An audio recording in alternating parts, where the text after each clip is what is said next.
pledge allegiance to the flag of the United States of America and to the republic for which it stands, one nation, under God, indivisible, with liberty and justice for all. Good afternoon, and welcome to the regular scheduled Bryan Board of Public Affairs meeting for December 3rd, 2019. First on the agenda is to approve the minutes of the November 3rd, 2019 special meeting and the November 19th, 2019 regular meeting. November 13th. November, I'm sorry. Make a motion to approve it. Second. Derek? Yes. Dick? Yes. Jim? Yes. Tom? Yes. Karen? Yes. Next is a hearing of public concerns. Seeing none, presentation of the proposed 2020 budget. Good evening. We have a proposed 2020 budget for you this evening. We're going to do things slightly different. I'm going to go through each utility's O&M and provide a general overview of the differences, and then I'm going to ask each department head to come up and talk a little bit more about their proposed capital projects next year. So to give you an overview of the budget preparation process, we have projected the annual revenues for each of the funds based off of cost of service studies or revenue requirements. Took a look at the staffing needs that are current and through 2020. We held budget meetings beginning in August, I believe, to talk about the operation, maintenance, and capital improvements for next year with each of the superintendents. And most recently, we also did a couple budget review meetings with Jim, the board chair. And under his direction, we formulated the budget that you're going to see tonight. Also worked with the clerk treasurer on wage and benefit insurance costs, as well as the depreciation expense for each utility, and projected the utility margins and fund balance impacts. I'm going to start with the electric utility. Power supply is the largest expense out of the electric fund, and so we'll talk a little bit about that. This is BMU's 2011 power supply resource breakdown. As you can tell, we purchased 88.7% of our power through the Joint Action Agency, American Municipal Power. Found at that time off and on that we were open to market changes and price volatility, and so the board worked at diversifying the power supply resource. So this is what our projected power supply resources are anticipated to be in 2020. The renewable resources that we have are hydro, solar, wind, and landfill gas. BMU is projected in 2019 to meet the Board of Public Affairs renewable energy goal of 25%, so that's good. You'll also notice that in 2020 the Morgan Stanley power supply contract is going to expire.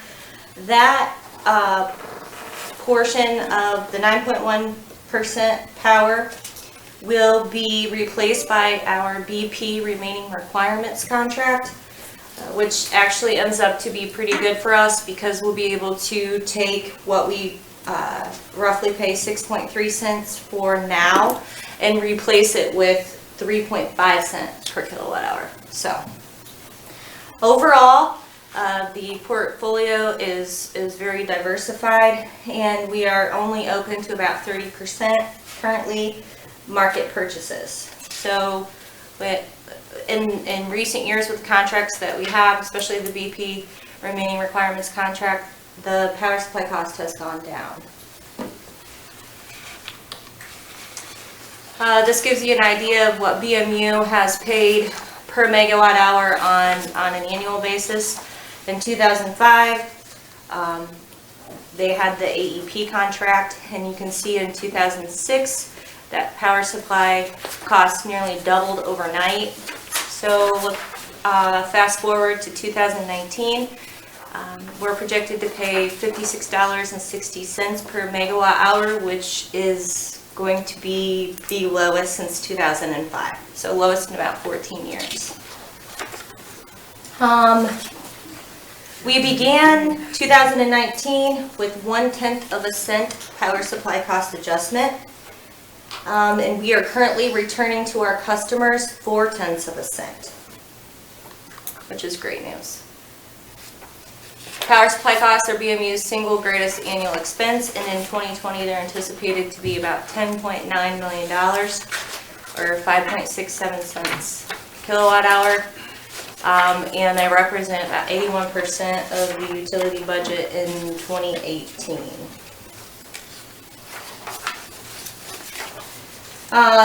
The power supply cost charge is estimated to be in 2020 a negative 2/10 of a cent. I did a calculation from the power supply cost adjustment's highest figure, which would have been in February of 2017. It was just over 3 cents. So if you take the 3-cent power supply cost adjustment and you calculate it to the average residential usage is 781 kilowatt hours, this means that the bill from that time to current has decreased over $23 per month. This slide is a peak shaving sensitivity analysis. When AMP does our capacity plan and projects out what our power supply costs are going to be, they typically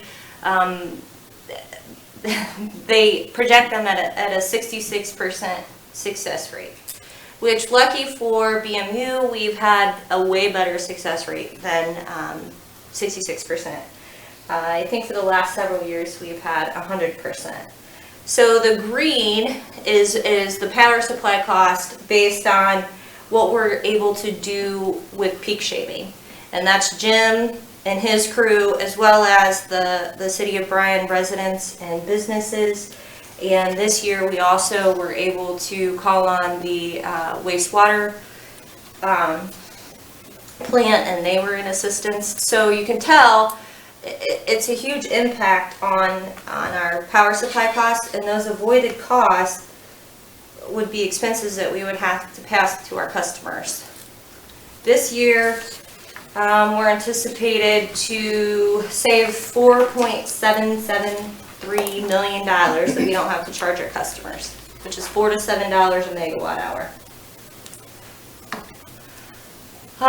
This slide shows the difference if we were just to meet the 66% and the difference that it would make.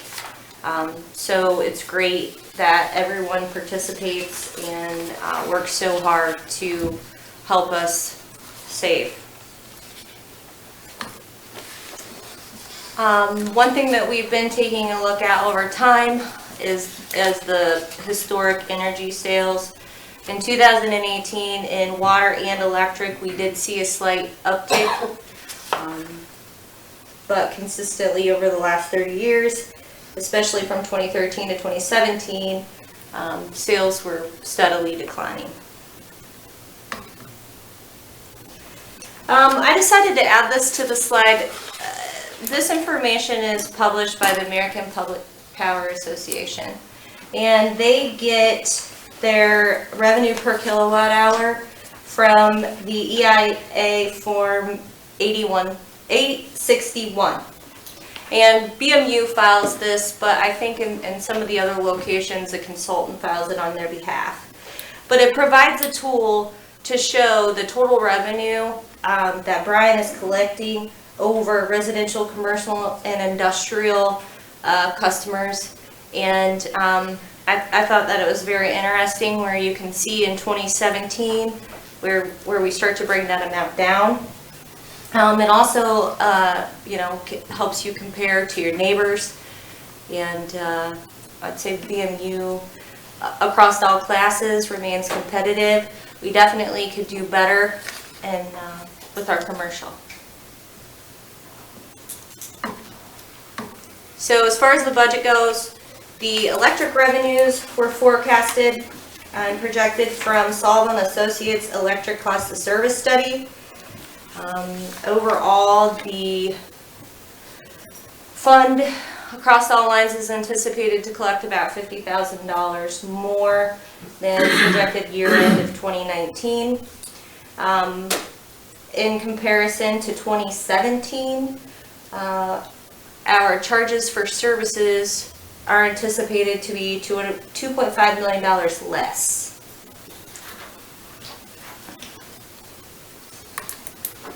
As far as expenses, the overall electric fund budget is around $701,000 more than the 2019 budget. Major differences are, board might recall, we did receive a bill credit from AMP from a mistake, so that artificially made our power supply costs lower. So they're showing that we're going to be about 10.9. We also have a 3-year insurance policy that we are going to be paying for, and by paying for it every year, every 3 years, we receive a discount, so it makes sense, and that impacts the budget by about $144,000. And then we also have some facility maintenance and equipment planned for. So overall, projected operating results. In 2019, which is the second column over, we had originally budgeted for a net income of about $1.8 million. In the spring, we asked the board's approval to transfer $3.5 million from the electric fund to the electric capital reserve because we hadn't done a transfer in 2018, and so we transferred the money over to fund capital projects in 2019. So the projected ending, we right now have a net income of about $3 million.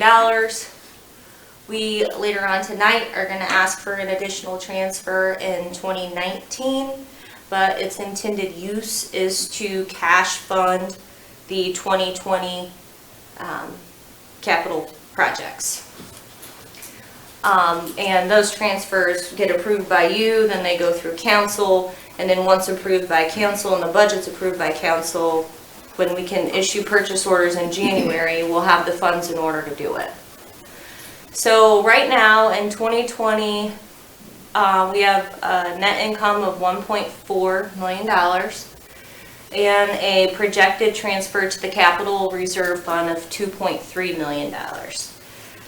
Saul and Associates had put together a plan and identified our capital projects and made the recommendation to transfer at least $2.3 million, which, if you recall, our rates are designed to collect in the $2.2 to $2.3 million per year for capital. So that's making sure that that transfer happens. And with that, Jim, you want to go first? Sure. As we look at the power plant projects coming up, we've kind of altered the way we title that 3.5 kV instead of just calling it Titan Tire, because that's just a small portion of it in actuality. Really, it's just getting rid of the whole Daggett, Titan, and the power plant line at the 34.5. So we want to upgrade all that and start getting the engineering portion done. So we're not in this position that we are in currently with the industrial drive, trying to get all the bids and things happening. We want to have the paperwork ready, not pressuring engineering to go really fast and make a mistake. Give them the time to do the paperwork properly and move that forward.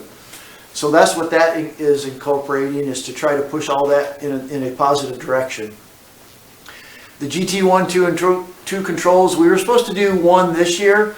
However, with us using Mesa and stuff like that, a lot of that started dragging out to the point where when we talked to some vendors, if we was able to even get them a PO by January the 15th, they would not get the long lead item until May 1st.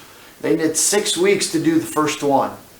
You're learning your way through it, but we wanted to try to do them both concurrently so that once they got done with one, we could use the same crew to do the second one, and that would provide us with a much more fluid way of doing that way. Well, since I couldn't get the long lead time till May 1st, June 1st, you're not touching my generators. So we're not even gonna make it. So we wanted to just move that into January and start working on that bid process in January and February so that we're ready for the fall. And we said that would be October 1st through December 15th, which gives them enough time to get lead time items and also to actually do the work. Number 49 vehicle is just Tom's vehicle. It's an 01. It's pretty rusty at the time, and so it is more than the 10 years we've used it, and we just want to replace the van and try to get a better vehicle there. The industrial drive substation construction, we're all aware that we had to throw the bids out because it was so far over. The engineers, GPD went back, they got with their civil engineers and everything else and came back with that, so that's the new 1.7 is what it is there for getting that done. We got transformers on the way. It'll be nice to have some concrete out there instead of dirt to set those transformers on when they show up. And that has to happen well before the 34.5 gets done because we need that substation operational in order to move that 69K along.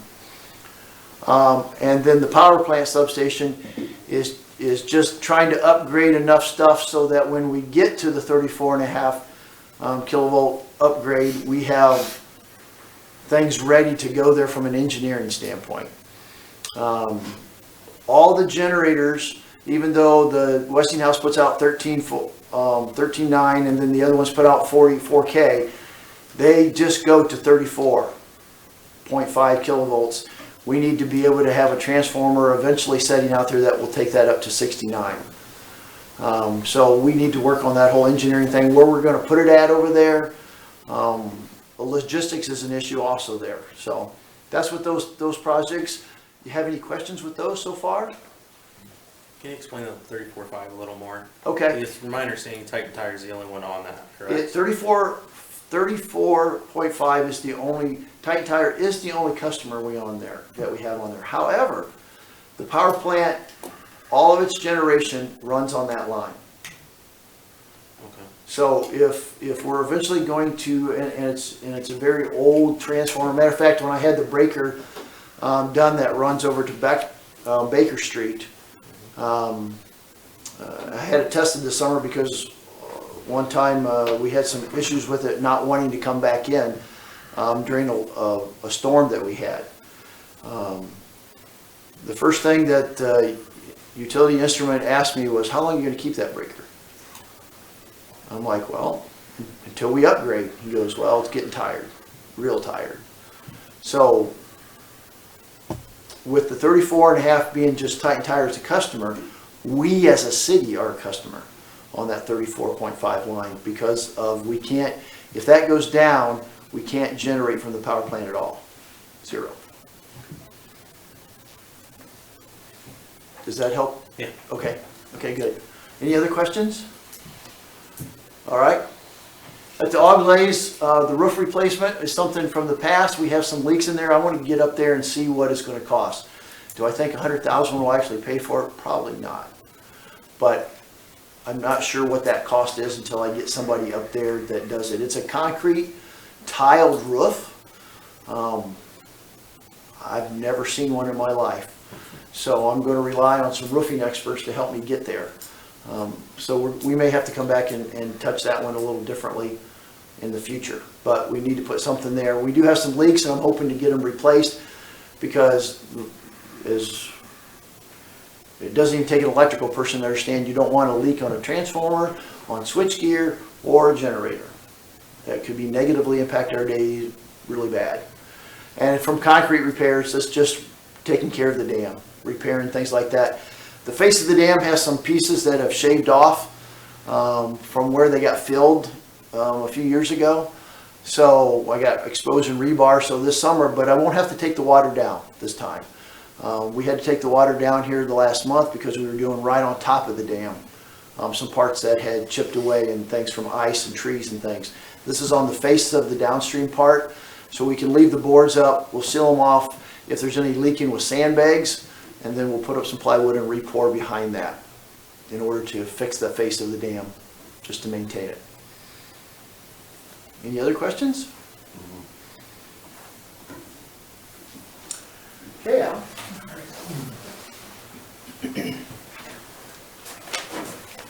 Projects for the Bryan transmission distribution department. The first line there is miscellaneous underground projects. These projects are set up for, years in the past, we have overhead lines in rear lots, a lot of single phase stuff, transformers, hard to get to with a bucket truck, hard to access.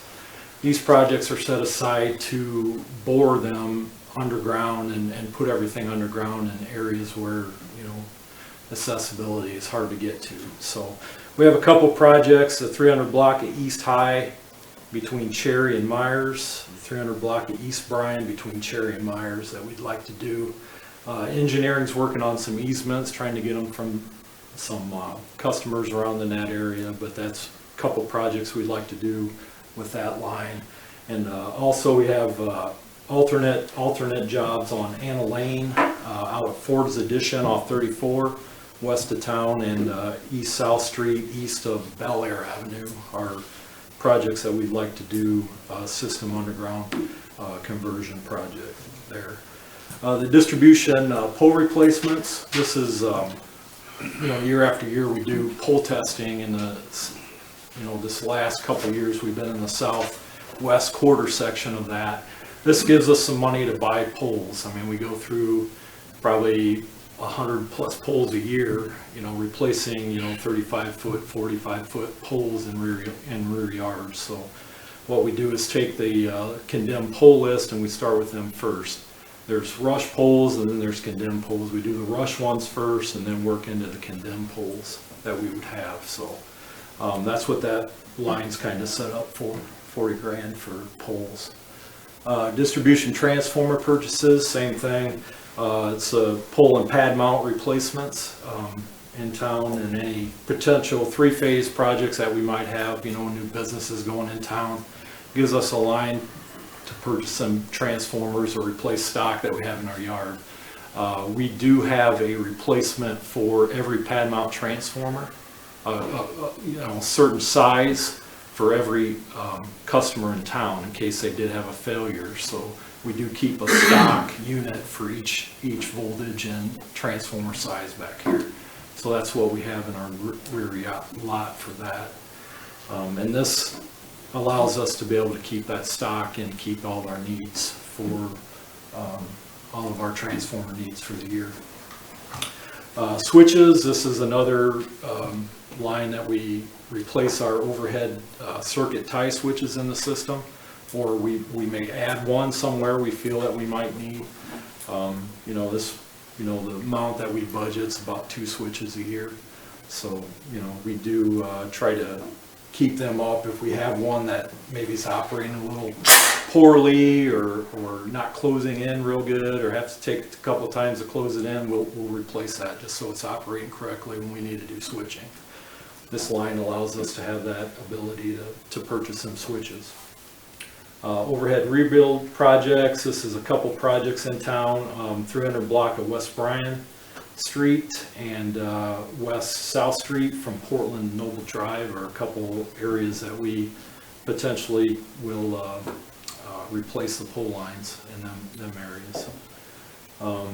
Fault indicators, we install fault indicators all over town. When we have a fault, they blink on the line. Gives us the idea where that fault is located. If you have an intersection, you set up a couple of these indicators on the circuits. If the fault's out on the line and it comes back through, it always goes out and then back to the plant. So they're going to blink. So we know we come up to an intersection, we know one set's not flashing, we know one set's flashing, we know we got to go that way. So that's what the fault indicators are. We add some of them periodically to our system to help us. Maybe we might find that some will be beneficial in certain areas, and we go ahead and we will install them on the line to help us troubleshoot the system when we have faults out there. Truck 1 replacement is the Digger Derrick 2001. It's been around here roughly 20 years. kind of don't like to run them that long, but we're in a position now where it's time that we probably need to get it replaced.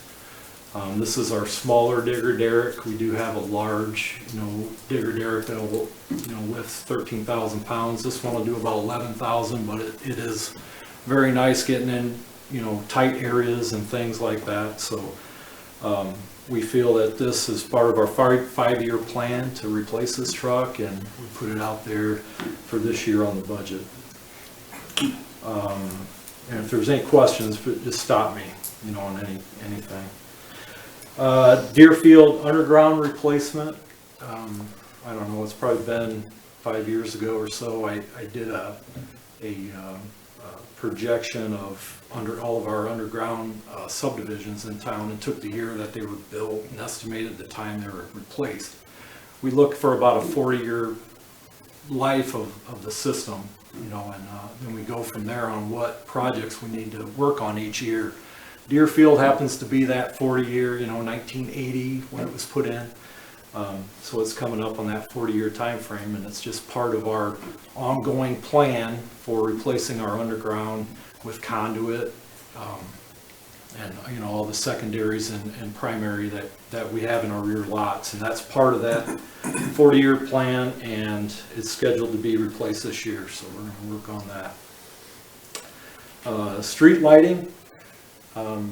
We opted to do the 100 block of North Main Street. I believe there's 12 or 14 lights that need to be retrofitted to a current existing piers that we have, same way we did this year with 200 block of South Main. These are the old mold cast lights. I think they were installed in the late 70s, early 80s.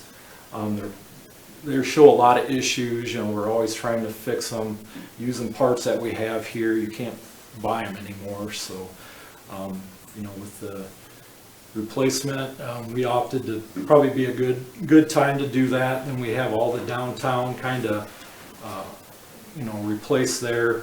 We do have one other project there on Butler Street that we would need to do, but we're not going to do that this year. We're just going to concentrate on the 100 block of North Main.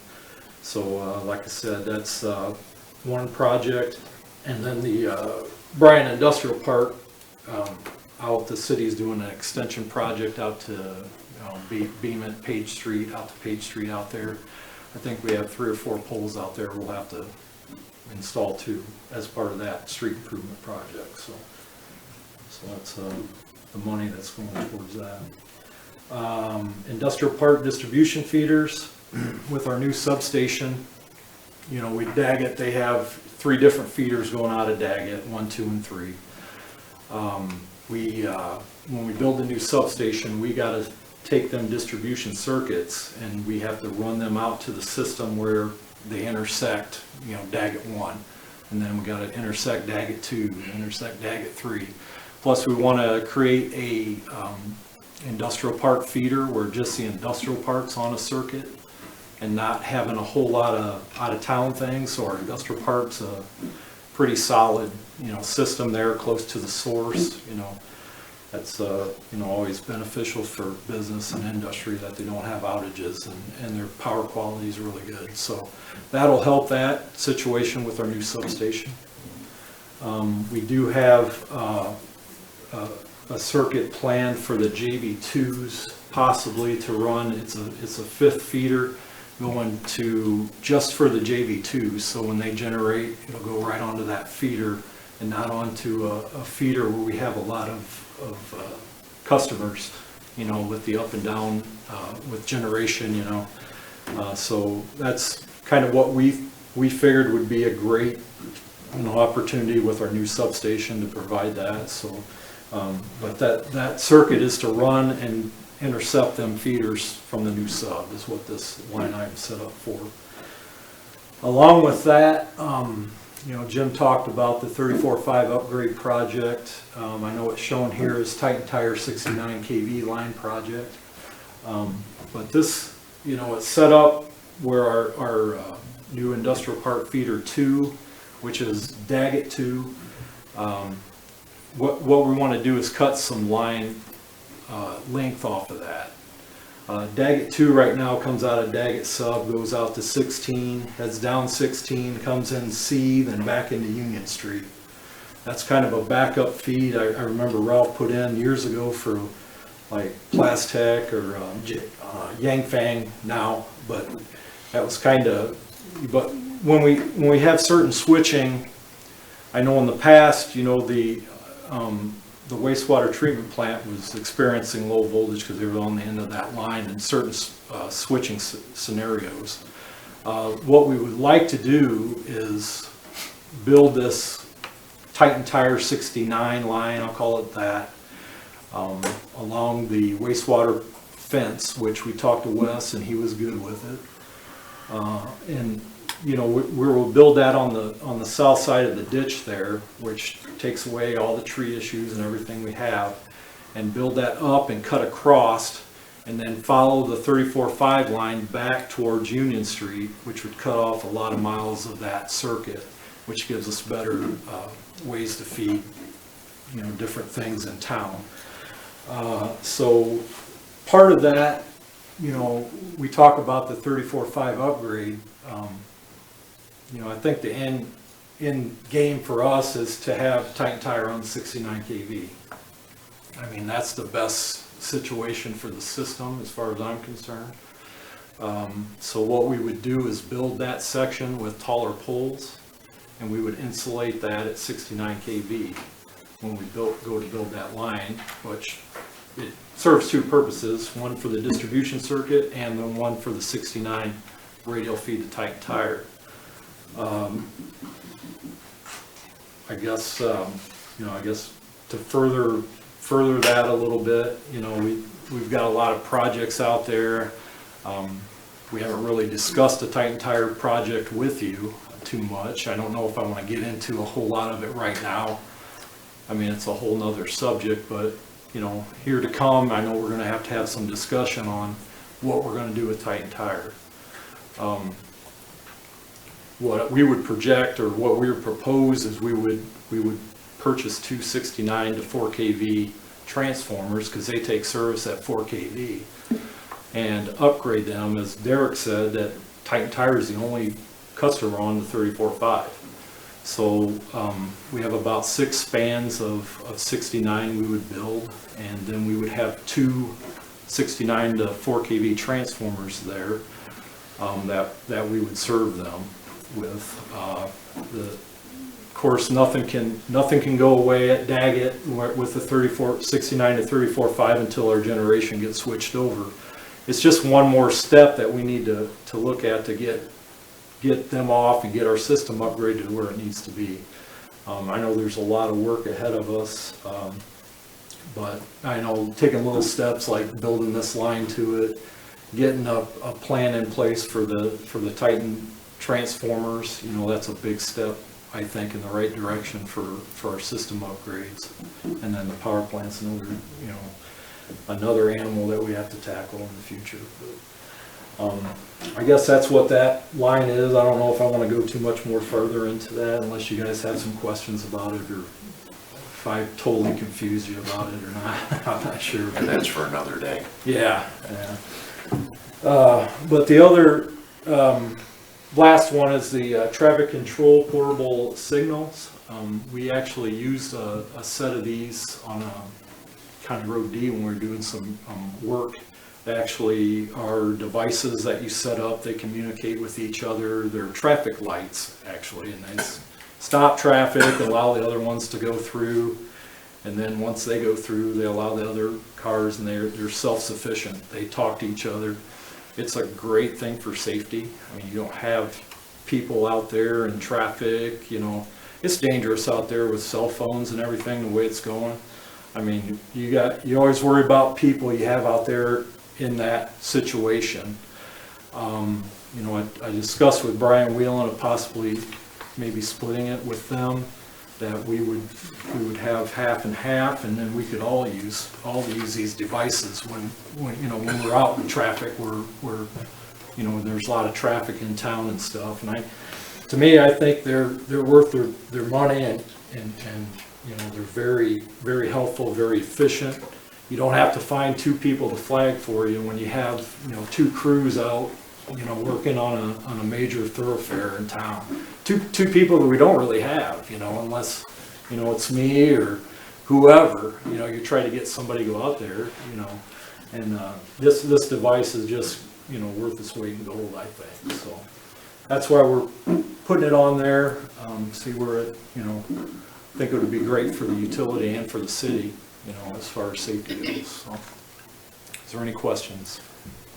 Al, excuse me, the Deerfield underground replacement. Yes. Cable the cable that's out there now is direct buried, right? Yes. We don't direct bury cable at all anymore, do we? No, we haven't done that. One thing I wanted to point out, I mean, if somebody saw that and if they happen to think that that's a lot of money for that subdivision, it's a lot of it because all the cable go into direct board conduit to protect it from rocks. Yeah, yes, sir. It helps the And reliability. in 50 years from now or 40 years from now, when when they go to replace it, All you it'll gotta do be is a pull it out. breeze. Yep, piece of cake. So, yeah, and a lot of that older 40-year-old cable has what we call an external bare concentric neutral, which a lot of the times the ground will corrode that. And once that's corroded and breaks, we have a fault there. You know, and then we have to go out there and splice that, and you know, creates a lot of issues, getting in holes, digging holes, things like that. You know, conduit's great. I mean, we've been doing it now since '97. You know, I got going out there is about 50% of our underground systems in conduit now. So all of our underground system, we have about 50% of it in conduit. So the old direct buried wire, you just throw it in the ground and pray that a rock or a root or something didn't get next to it. Yeah. I remember being out there on fault, so it's probably due. Yeah, but that's the stuff we want to get rid of and replace. So. Al, on the $310,000 for the truck replacement, is that a gross amount or a net amount? As far as that'll buy the truck. That'll buy the truck, plus we have the truck then to dispose of. Right. If we trade that truck in, you know, there's a residual value of it that we would take off of that number. Do you know any estimate of what that number one is currently worth? I would say, I wouldn't, you know, the ones that we got rid of, the buckets that we got, you know, what do we get, 16,000? So you're, you know, probably in that 10 to 16. I mean, I hate to say it, but I'm probably in that range, I would guess. Thank you. Yep. Anybody else? Alrighty, thank you. Thanks, Thanks, Al.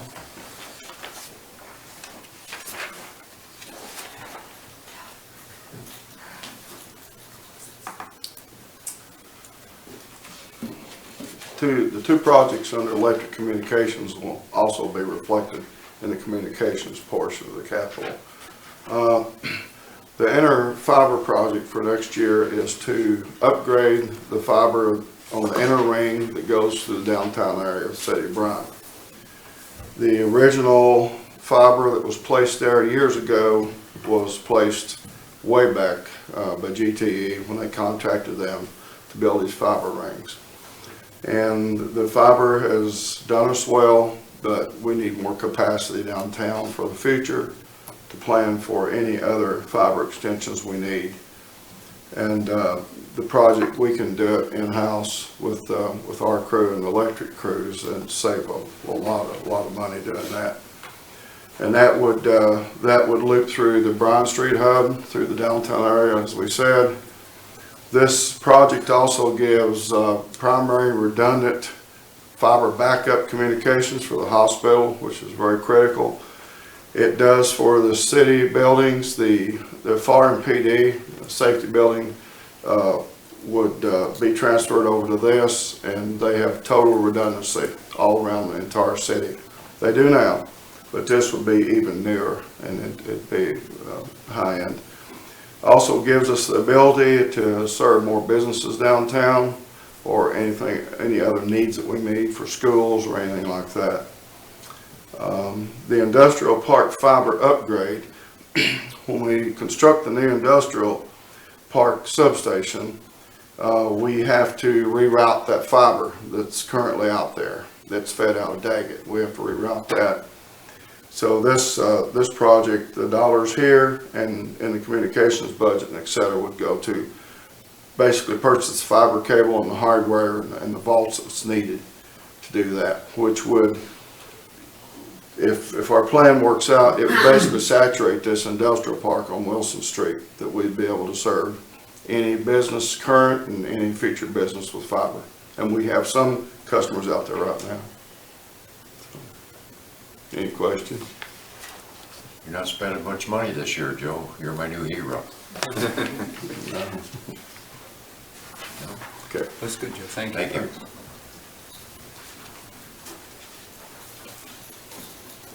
Okay, so I think the last thing to discuss is the advanced metering infrastructure. As you are all aware, we still read our meters by hand. And through 2017, 2018, and 2019, we went through a feasibility study to determine if AMI would be something that would be beneficial for BMU, and it was determined that it would. Earlier this year, the utility released an RFP, and we've been working through that process. We're to the point where we have a few business decisions to make and are prepared to bring those results to the board probably the end of January, beginning of February. For budgeting purposes, we have in the electric and water plugged in a 3-year phase-in timeframe and cost. And currently for the electric capital improvements, about $367,000 per year. With the budget decisions that need to be made, there's been a lot of discussion amongst the team if we wouldn't maybe be better off doing it faster, but I don't have all of those answers. Before this project would go forward, it would have to come to the board for approval. And if there were any changes in the cost, we would have to address that at that time.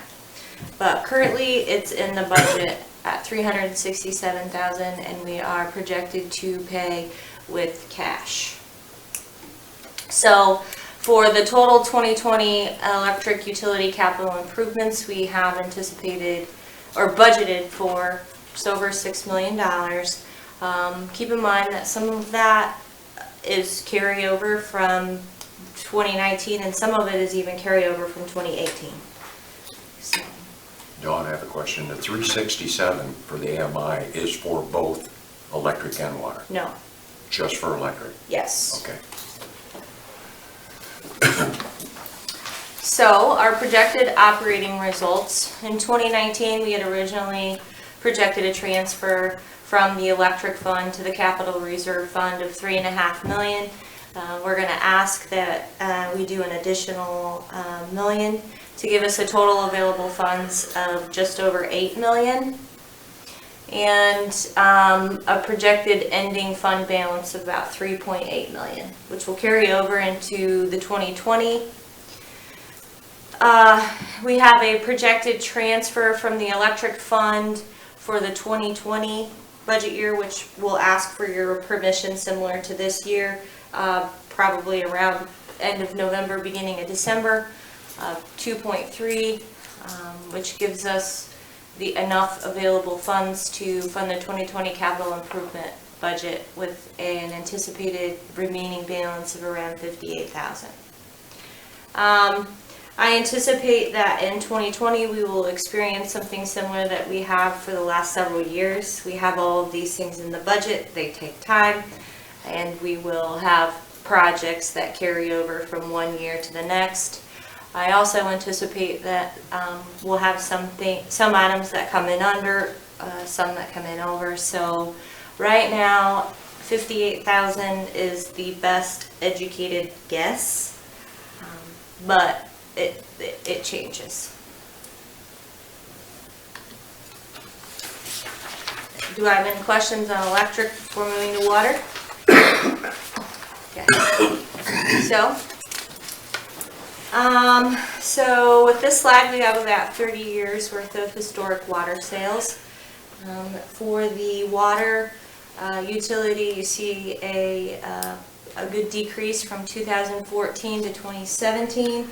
The reason for that is we had a large water industrial customer that closed down, and so you're able to see the impacts of that.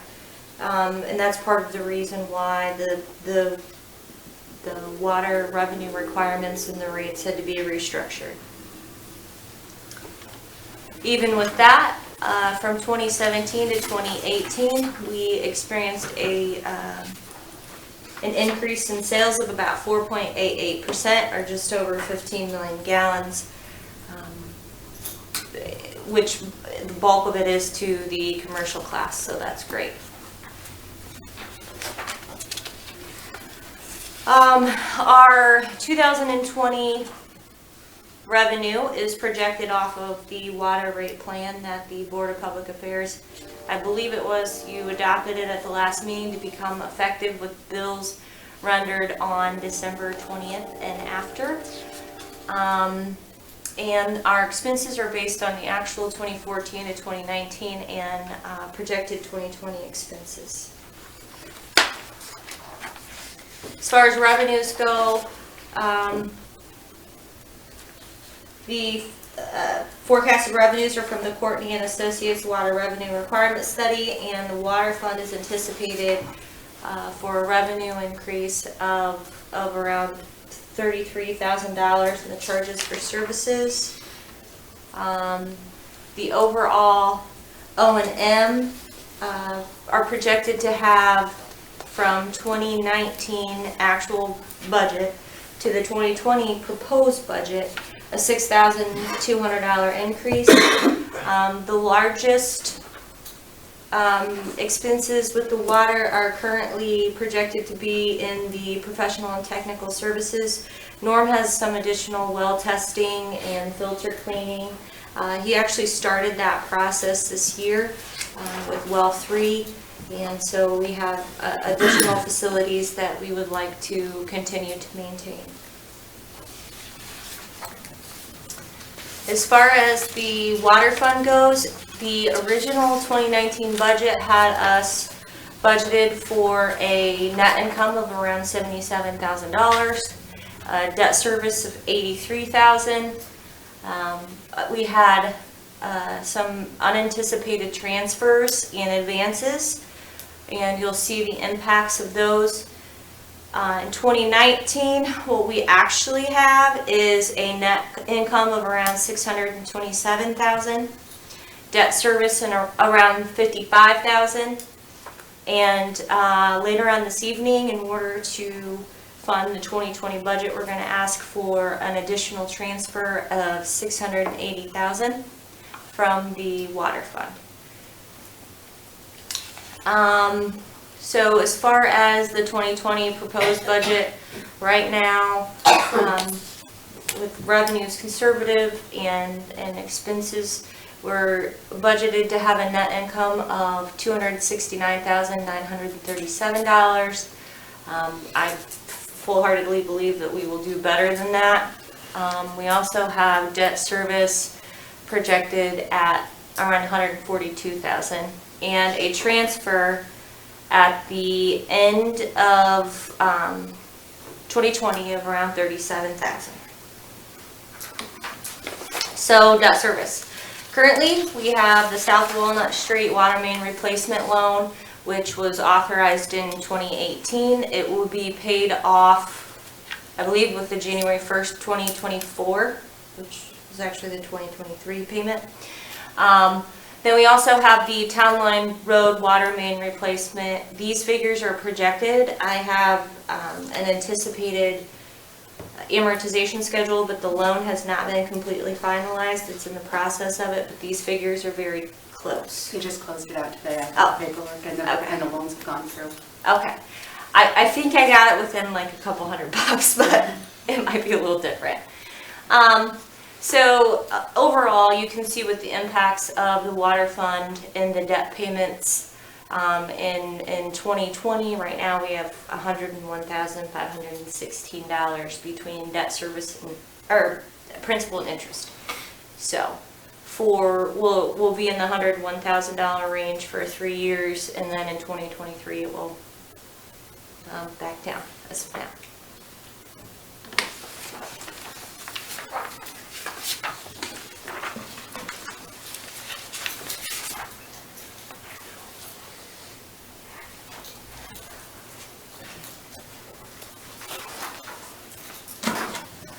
compared to the other departments. Mine looks kind of small, I guess. North Meyer Street water line replacement. This is a job we want to do with our own crews. We have some product on site. We need, I think I got, a third of the pipe we need, so we'll have to add some material to that.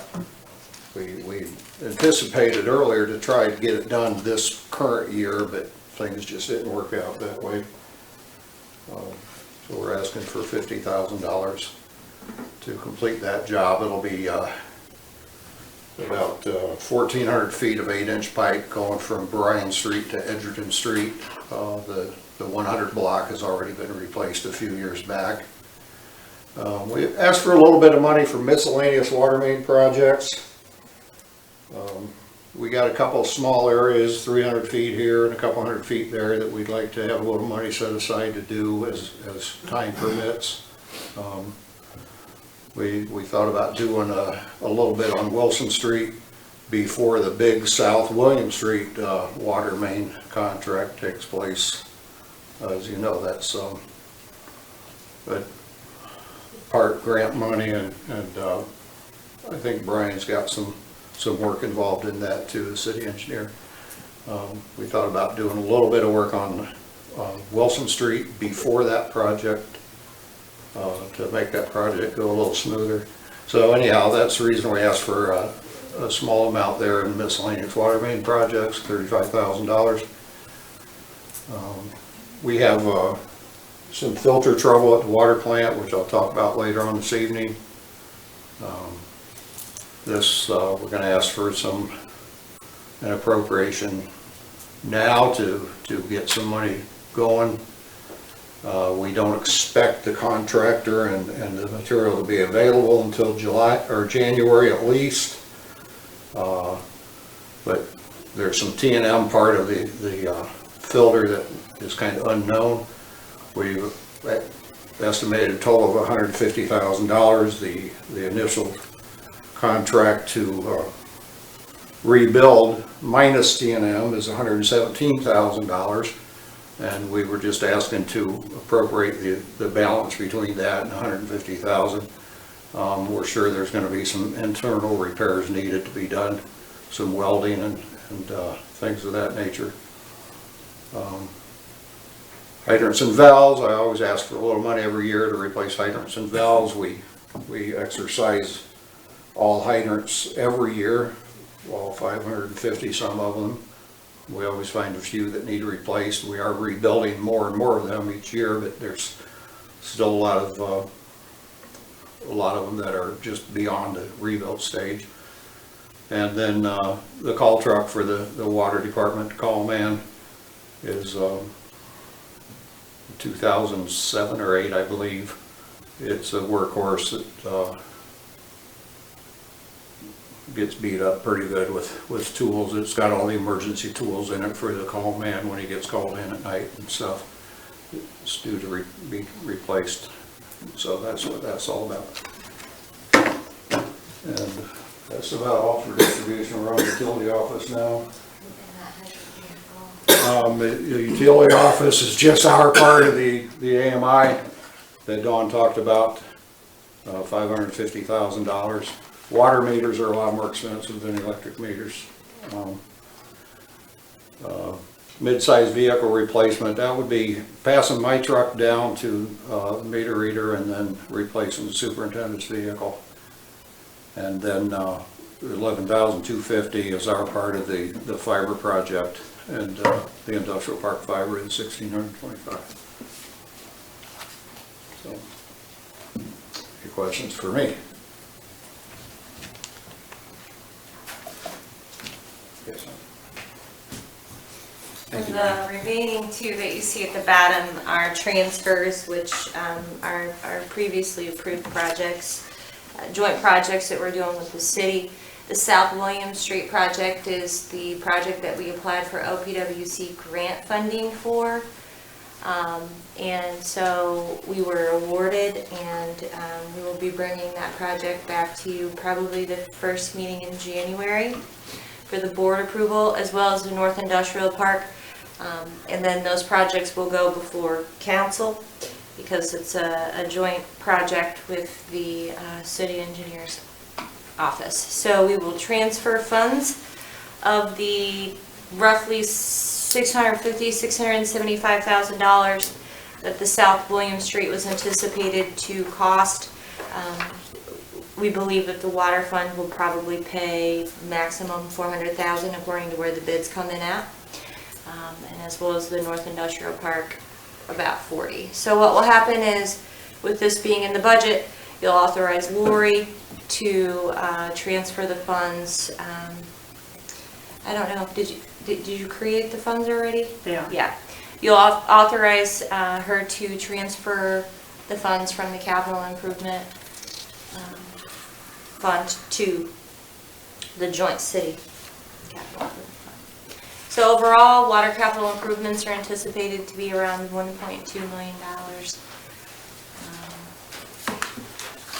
So our projected operating results.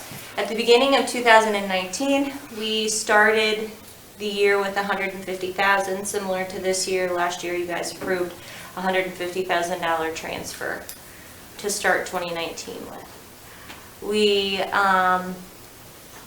also have projected loan proceeds for the South Town Line Road project is $748,000.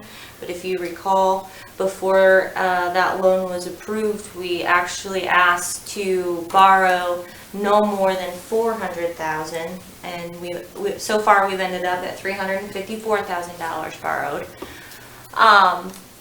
So we were able to actually cash fund the remaining portion of that project. So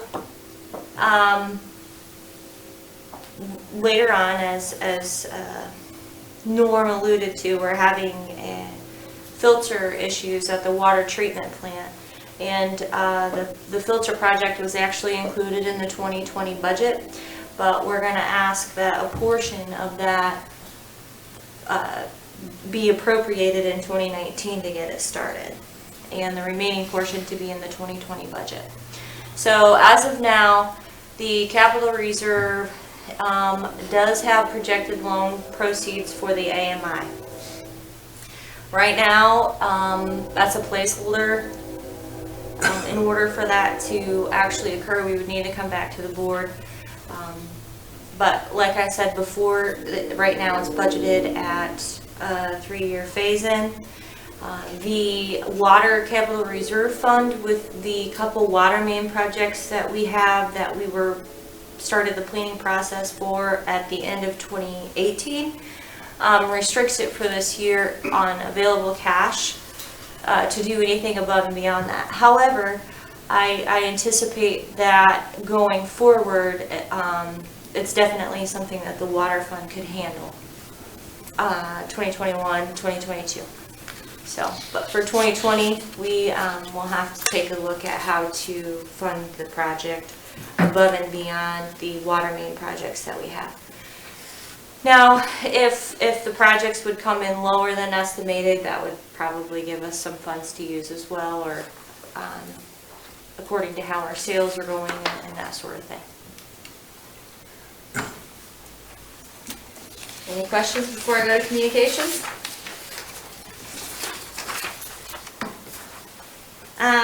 The communications utility.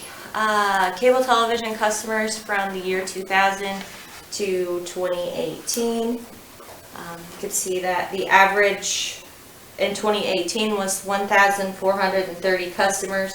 Currently in 2019, we had an average of 1,366 cable customers. So we are continuing to see a decline in cable subscribers. As far as internet, in 2018 we had an average of 1,554. In 2019 we have an average of 1,589. So the internet customers continue to increase, which is good. Fiber stays pretty steady. We've had 25 fiber customers for a long time. As far as the net change from January to September, cable television has lost 65 customers. Internet residential, we've gained 61. We've lost 4 internet commercial customers, and fiber optic has remained the same. As far as the revenue and expense assumptions, the revenues were based, the last several budget years, we have anticipated a 2.5% decrease in customers. And then we translate that into the revenue projections. We also did take into account a slight growth in internet customers and the recouping some of the programming charges. The expenses are based on actual 2014 to 2019 as well as projecting 2020.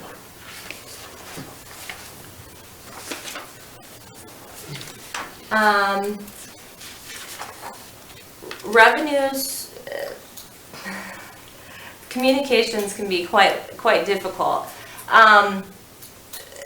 With the decrease in projecting how many customers we're going to lose, as well as the anticipated programming costs, which you will see in 2020, the programming costs are anticipated to be about $100,000 more next year than they were in 2019, which is a considerable increase even when looking back at 2018. You know, this proposes an issue for us because of our decline in cable customers. I also want to jump forward to this, and I'll go back to the other one. The other issue that we have is our charges for service have not kept up with our programming costs. And so the top line is just from 2016, what we collected for charges for service, and then the bottom line shows the programming costs. And as you can see, in 2019, they intersect. So we're definitely gonna have to have some further conversations, probably in the first quarter of the year. Some of that's the impact from the Fox 36 issue and only recouping half of what that programming change was, and loss of subscribers.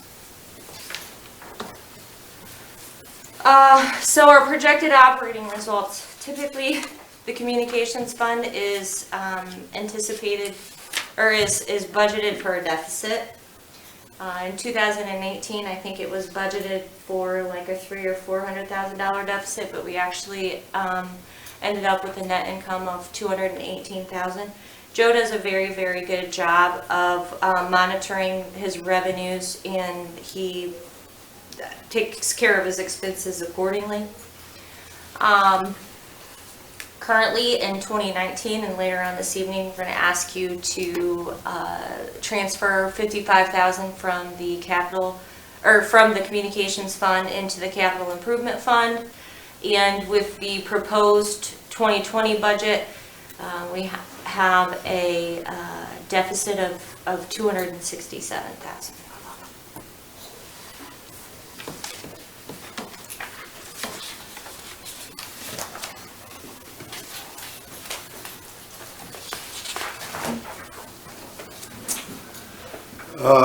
For the capital improvements for next year for the department, the first line item, the ASR 1010 gig interface card, that is a device that if we change our circuit to a larger circuit or add another large circuit, this needs to be added to our main core router for the entire company, and that would cover that cost and the licensing for it. That would be necessary. We are maxed out right now to what we can add to that router as far as outside circuits go to it. The Great Lakes Supercontroller upgrade, we've had that Great Lakes Supercontroller since 2008, first 2009 when it went digital. That is a very inexpensive upgrade. It really surprised me. So hopefully next year it will be an entire new device and probably upgraded software and et cetera for that. That takes care of all of our cable television customers for the database, And more importantly, it is the software that we use to control all of our set-top equipment and all of our digital equipment out in the field. The inter-ring fiber project we'd already discussed earlier. This is the communications portion of that, as well as the industrial park fiber upgrade. The WatchGuard network security firewall. We currently have a Cisco ASA firewall that has been there for over 10 years. With today's cybersecurity issues and keeping our network secure from outside interferences and attacks, it's time that we replace this device. If we went with another Cisco product we had looked at, it's 2.5 to 3 times more expensive.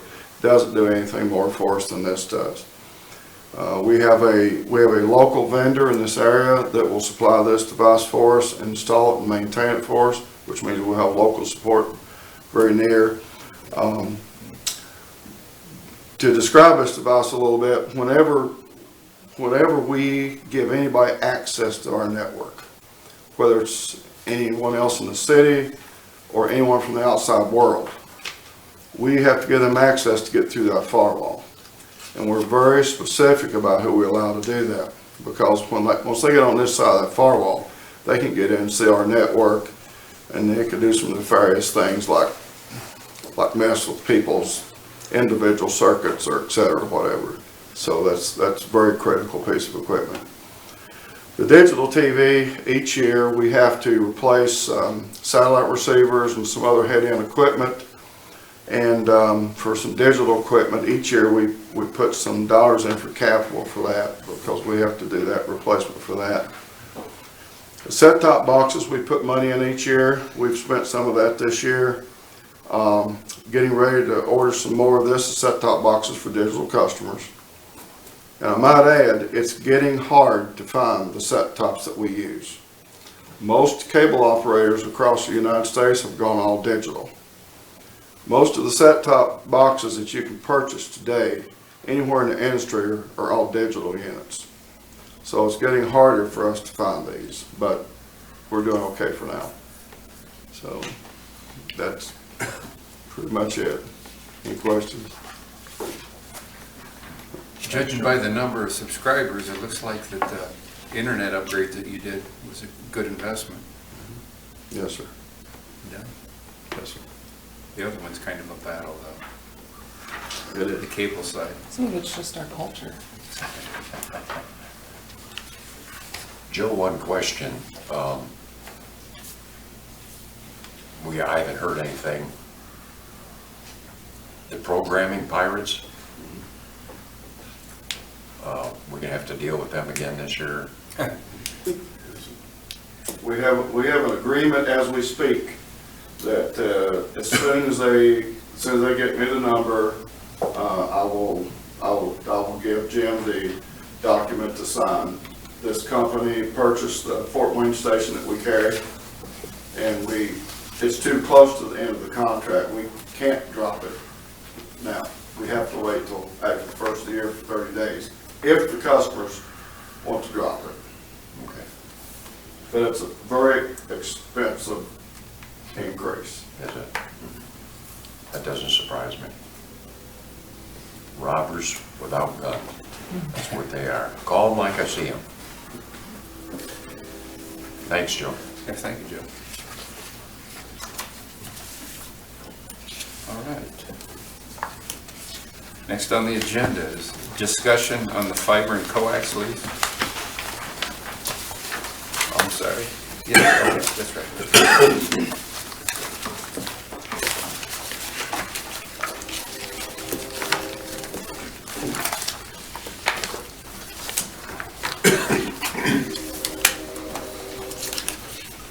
It was brought to my attention that as of December 31st, 2019, the previously approved resolution for the fiber and coax lease, which is a payment of principal and interest that is paid from the communications fund to the electric fund.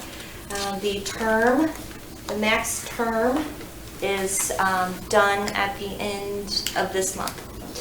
So with the help of BMU employees, we put together a little bit of a background to run through where it started and how we got where we are, and to create discussion on where you guys want to go for future.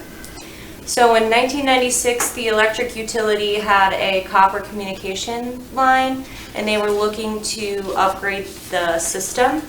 In early 1997, there was a feasibility study that was done to determine if the city would benefit from a cable and internet utility. So also in 1997, the utility contracted with a contractor to construct the fiber optic backbone around the city, which would meet the needs of the utility and also link the schools together. They also did a survey of the Bryan residents, and more than 85% of Bryan customers supported the utility's decision to get into the cable and internet business. In 1998, Council passed the ordinance which authorized the BPA to establish the communications utility, and later on that year also authorized an inter-fund loan from the electric department to the communications department. That total was $2.5 million, and it was intended for the communications to purchase infrastructure, working capital, and the initial operational funding. The electric department would continue to own the fiber optic and coax cable, and the communications department would own the head end and the man electronics. So in January of 2001, the communications utility added the service of internet to the cable's utility system. Currently, the fiber optics are used by Bryan City Schools. It links between their buildings. City government, it links all the city departments together. So the water and the wastewater departments use the fiber for their SCADA operations. And the electric department continues to use it for SCADA, as well as connections to the turbines, generators, and monitoring the electric loads. So in 2001, BMU hired a consultant to establish a 20-year business plan. With this business plan, the BPA passed the resolution to establish an annual lease payment from the communications to lease infrastructure from the electric department to deliver its products to its customers. In 2003, they also passed a resolution that described ownership of the communications plant and portions of the fiber coax plant, which deciphers what part of the supplies, materials, labor can go out of the electric budget and what part has to be allocated out of the communications budget.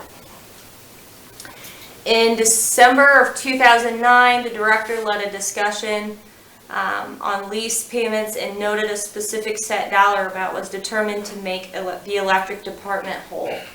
And what that dollar amount was, an engineer estimated that the cost to build a similar system would be $2,187,602.50. So by resolution 59/2001, set the terms for lease payments to pay the remaining unpaid balance of $918,420.06 over a maximum term of 10 years. So from that point on, we were on an amortization schedule. So it was the same principle, and the interest rate fluctuated based on the per annum amount and current financial conditions. In September 2013, the BPA accelerated loan payments to pay off the loan from the electric department. So the lease payments were back down. In 2016, the board authorized the final payments from the communications fund to the electric fund, and the loan was paid off. So the only other changes that I could really find were in 2017, the communications budget increased the fiber and coax lease payments from $12,000 per year to $35,000. So that takes us to the current balance of $409,125.60, which has a max of December 31st, 2019 for the end of the 10-year term limit that was set by Resolution 59, 2009. Currently, the 2020 communications budget proposes a payment of principal and interest not to exceed $50,000.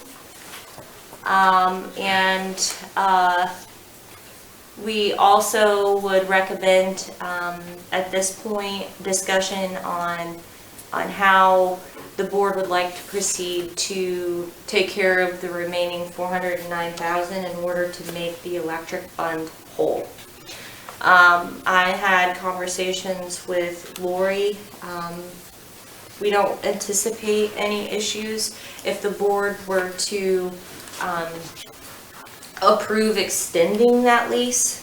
The question would be, especially in the current conditions and how things are going for the communication fund, the question would be for how long. So do we want to look at just extending it for a year and reevaluate through 2020 and come up with a better plan?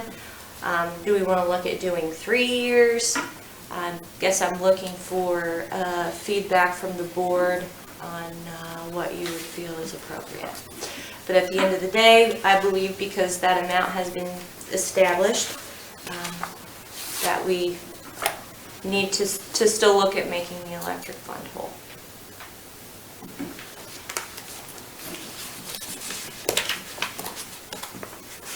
Any discussion? Any ideas? There's a lot of history here. Yes, there is. Yeah. So there was a 10-year maximum put on it. I would assume when that 10-year maximum was set that the loan would have been paid off by that. Correct. So what happened in that time frame that it didn't? It was determined that they would like to pay, so there was the intra-fund loan, and then in addition to that was the fiber and coax lease. And they were paying on both of those, set on schedule. Then the proposal was made to change the loan payment to pay that off faster. And that's, from what I can determine, is when the lease payments were decreased. So the decision was made to pay off the debt to the electric fund, and then I think that was around the time that there was some change in leadership, and my guess is the intention was probably to take that back on track, but it remained the same.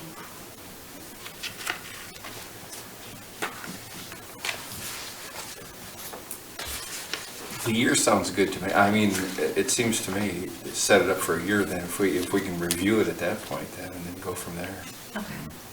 I mean, it's worked for us in other areas. I don't know why it wouldn't work here. Okay. I would hate to go any farther than that because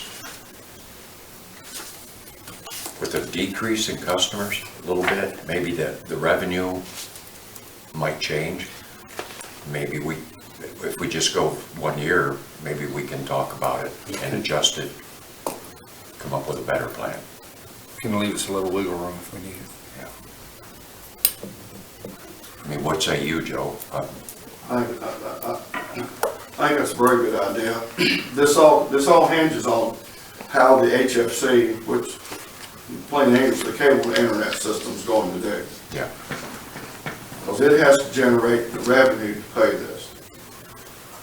And it all hinges upon this. So over the next year, when we start looking at budget time, we can start looking at how our numbers and our trends are. Then we can try to do an exhaustive study to see what that trend's gonna be over the next, say, 5 years.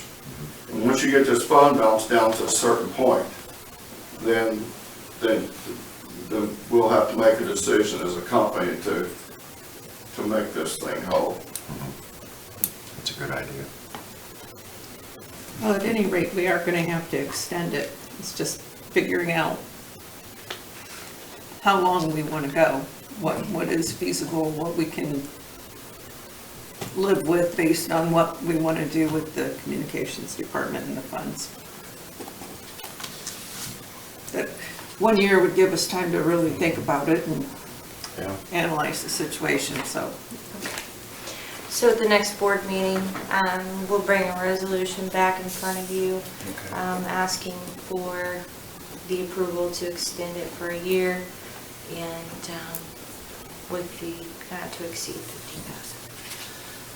Sounds good. Yeah. Thank you. Great. Thank you. Thanks, Don. Okay, next on the agenda is a resolution. Laurie, would your number and read, please? Resolution number 42, 2019, authorizing the transfer appropriation to the Water Capital Reserve Fund.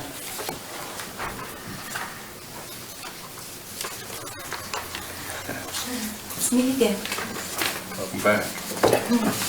So actually, the next three items on your list are all similar in nature. They just, one is water, electric, and communications. So as previously noted in the budget presentation, in order to fund our capital projects for next year, we need to ask to transfer available funds from each respective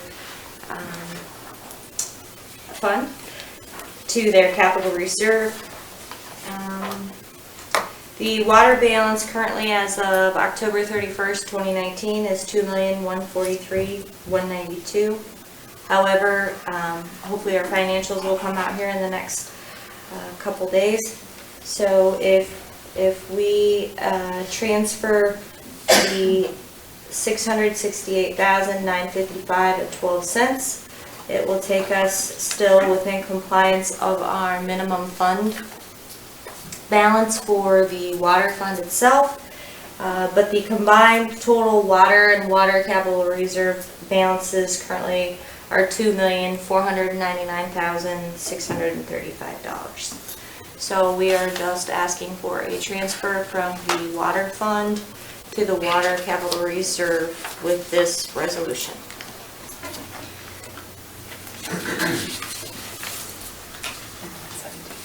Oh, yes, I'm so sorry. Also, at the bottom of that resolution, we have asked for an appropriation in the amount of $117,735. That is, Norm's going to give you a presentation here in a little bit, but that is the amount for the high pressure filter project that we would like to be made available in 2019. The remaining of the $150,000 is in the 2020 budget. We need to be able to issue the purchase order as soon as council would approve it, but it's already included in the original calculated transfer. We're just asking for it to be appropriated so we can issue a purchase order. I think I'd rather have that presentation before we authorize moving money, so we know why we're moving that money forward. Okay. Does that make sense to everybody else, I suppose? Yeah. The reason we did it this way is because when Norm gives you the presentation, you're actually going to be, you're going to be approving entering into an agreement. And so without the money being approved, but I mean, we can come back to that. This is the filter rehabilitation. Okay. And doesn't this need to, if we need it in 2019, doesn't this have to be deemed an emergency? The appropriation in front of council will be deemed an emergency. Okay. Okay. So we'll hold this one until Norm's. So Norm, do you want to come up and talk about it a little bit? Yeah, I and can. then we can go back and... Yeah. And then just give it now, and then you don't have to give it later? Sure. Is it next? I think most of you've been in the water plant, but I like this picture because I can show you a lot of what's going on. We had the filters inspected as we do every several years. They're constantly under pressure. You don't typically want to take them out of service without a planned shutdown. We rely on 2 of these horizontal pressure filters. They're 60-foot long, 10-foot diameter. We're told they're the largest horizontal pressure filters in the U.S. when they were put in, and they might still be today. We started noticing the north one not removing as much iron as it should. The south one is still working perfectly normally. So we scheduled an inspection. We drained the north one, took it out of service. Had a company called West Tech come in. They are the subsequent owners of the original general filter who designed our filters and built this stuff. So it's a general filter system. West Tech is now, general filter is now known as West Tech. We opened this filter up. In this 60 feet, there's 3 access holes on top, these gray circles. There's a third one back here. There's 2 access holes at the bottom on each end. There's 3 chambers, 3 cells, one under each of these. So it's almost like 3 20-foot filters welded together. They're separate on top where the water goes in. Underneath the sand and gravel, the water all comes back together. Between this top inlet pipe where the water goes in, trickles down through the sand and comes out this blue pipe and down and out to the system. In that area is 40 inches of sand and gravel. It's supposed to stay there. The top is unfiltered water coming in, goes through the sand and gravel. Down here should be nothing but water. Cell number 1, we opened it up, looked good. Cell number 2, looked pretty good, a little bit of disturbance on top. Just one little small area of sand had some larger gravel that had made its way up through 2 feet of sand. The third cell was, instantly we could tell something was wrong. We opened up the bottom inspection ports. Under the third cell, we've got a bunch of sand on the bottom. The support bed for the sand and gravel, there's somewhere in that support bed is a failure. Can't tell exactly where because you're not going to see what it needs until you get the sand and gravel out of there. The filter inspector advised us to put it back together, use it, get it repaired. We did not take the south filter out of service that day because it was working fine. We didn't want to disturb it. We depend on both these filters to operate 24/7.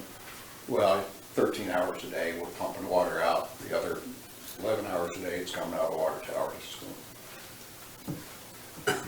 This hasn't given us any trouble for 45 years, so what's wrong on the inside I don't really know, other than there's been a breach of the supporting gravel. There's about 17 inches of additional room on top of this sand than in the other 2. And all that sand's on the bottom in the common under drain. I think I already said most of this, and I knew I would by just talking about the picture.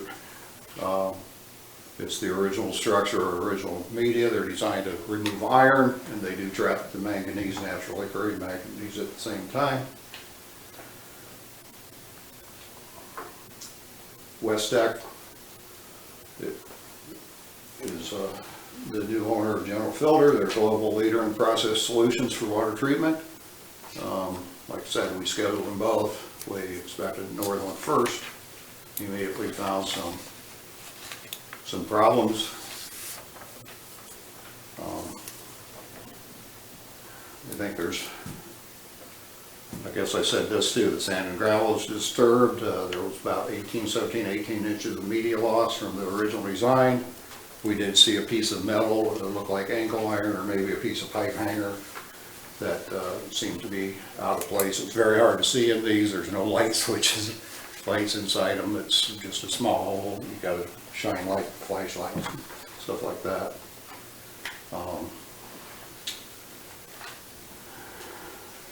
South 300 drain was nearly full of sand and gravel. Sand and gravel has migrated into the under drain of cell 2, partially. Recommended by West Tech to close the filter, return to service, and inspect the south filter at a later date to avoid any other disruptions. And their recommendation was rehab the north filter immediately. Here's an end view, some of the original drawings back when the water plant was built. I don't know how good you can see this, but it shows this supporting floor, if you will. Got an overhead view shows it's got holes in it, and then those holes are covered by another plate. And the edge of it, they tell me it's like an ashtray, upside down ashtray, if anybody remembers what those look like. It's welded down over top of these holes, all these little stainless steel baffles. There's approximately 416 of these stainless steel baffles in the entire 60-foot filter. It's very likely some of these, the wells broke. That's very likely, I guess that's usually what they find. What we could physically see, we did not see any floor caved in or anything like that. We just saw sand. We didn't see any big media because there's some 1.5 inch gravel in these filters also. So it didn't look like any of the large scale media got to the bottom, just the fine sand. There's 4 different layers of coarse graded gravel, 4 inches a layer, which equals 16, and then on top is 24 inches of sand. Hence, you get 40 inches of sand and gravel. They measure down through the top of those access ports and kind of keep a log of where the sand should be.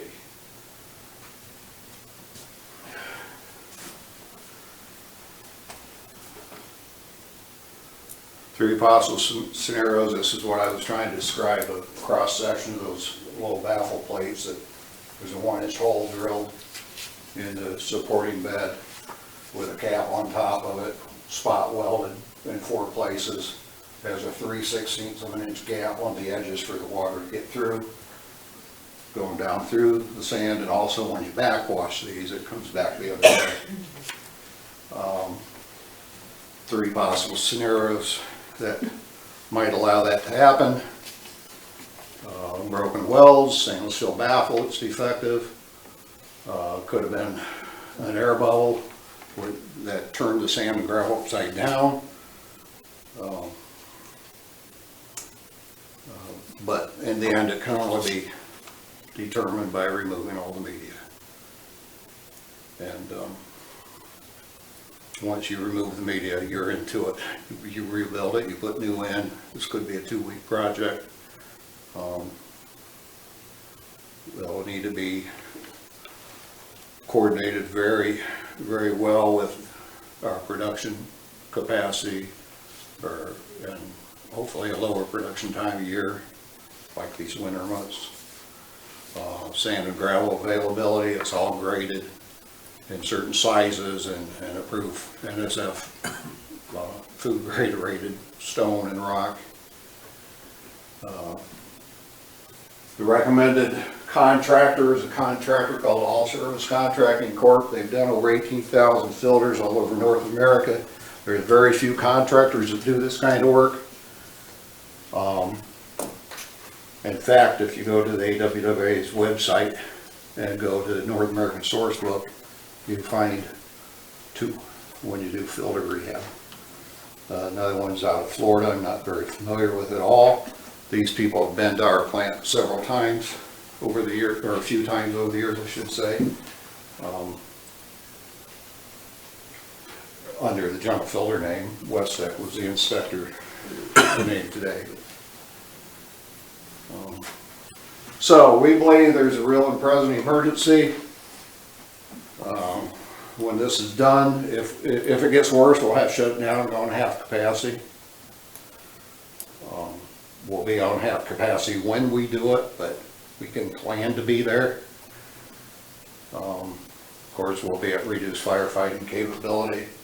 We need to get it back up to good operating condition, and once we get it back in good working order, we need to inspect the south one and see where it stands. Potentially, it might need the same thing.